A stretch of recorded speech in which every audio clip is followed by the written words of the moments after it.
భీమవరం నియోజకవర్గంలో ఎన్డీఏ కూటమి అభ్యర్థి మాజీ ఎమ్మెల్యే పులపర్తి రామాంజనేయులు ఎన్నికల ప్రచారాన్ని స్పీడప్ చేశారు. పోలింగ్ తేదీ దగ్గర పడుతుండడంతో నియోజకవర్గం అంతటా సుడిగాళ్ల చుట్టేస్తూ జోరుగా ప్రచారం చేస్తున్నారు. తెలుగుదేశం, జనసేన, బీజేపీ పార్టీల నాయకులు, కార్యకర్తలను సమన్వయం చేసుకుంటూ ప్రచారాన్ని కొనసాగిస్తున్నారు.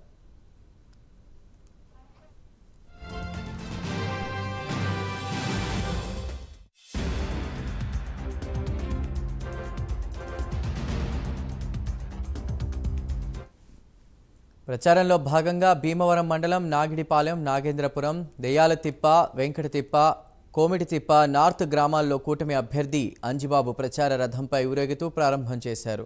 ఇక బీజేపీ నాయకులు రఘురాం, టీడీపీ నాయకులు తోట సీతామహాలక్ష్మి, మెంటే పార్థిసారథి, అదేవిధంగా కోళ్ల నాగేశ్వరరావు, పృథ్వీ శంకర్, జనసేన పార్టీ నాయకులు బండి రమేష్ కుమార్, శ్రీనివాసరావు, కత్తుల నీలేంద్ర తదితరులు పాల్గొన్నారు.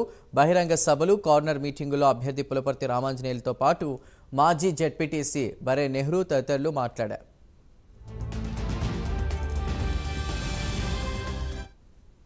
భీమవరం నియోజకవర్గం, భీమవరం మండలం, నాయుడిపాలెం,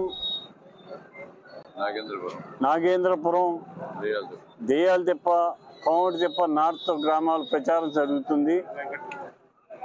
ఈ గ్రామాల్లో మేము ప్రచారానికి వెళ్తున్నప్పుడు ప్రజల విపరీతమైన ఆదరణ చూపిస్తున్నారు. ఈ రాష్ట్రం బాగుండాలంటే వైఎస్ఆర్ ప్రభుత్వం పోవాలి, కొత్త ప్రభుత్వం రావాలనే ఆలోచన ప్రజల్లో బాగా కనిపిస్తుంది. ప్రతి ఒక్కరు కూడా ఆదరణ చూపిస్తున్నారు. మేము ఖచ్చితంగా జనసేన, తెలుగుదేశం, బీజేపీ ఉమ్మడి అభ్యర్థులకు ఓటు వేస్తామని చెప్పి ప్రజలు తెలియజేస్తున్నారు. చాలా సంతోషంగా ముందుకు వచ్చి స్వాగతం పలుకుతున్నారు. నాయుడిపాలెం గ్రామం మరి అంజబాబు గారి ప్రచారం జరుగుతుంది. భీమవరం మండలం ఎక్స్ ఎంపీపీగా, ఎక్స్ జడ్పీటీసీగా ఛాలెంజ్ చేసి చెప్తున్నా. రెండు పార్టీల తరపున 8,000 ఆల్రెడీ మెజార్టీ ఉంది.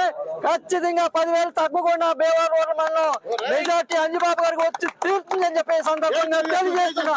జై తెలుగుదేశం, జై జన, జై బీజేపీ. దెయ్యాలతిప్ప, వెంకటతిప్ప గ్రామాలని ప్రచారం చేయడం జరిగింది. ఈ ప్రచారంలో జన సందోహంగా జనమందరూ విపరీతంగా ఎదురొచ్చి మేము అఖండమైన మెజార్టీతో గెలిపిస్తామని చెప్పి స్పందన కల్పిస్తుంది. భీమవరం మండలం 10,000 పైన మెజార్టీ వస్తుందని ఈరోజు ధీమాగా వ్యక్తం చేస్తున్నాం.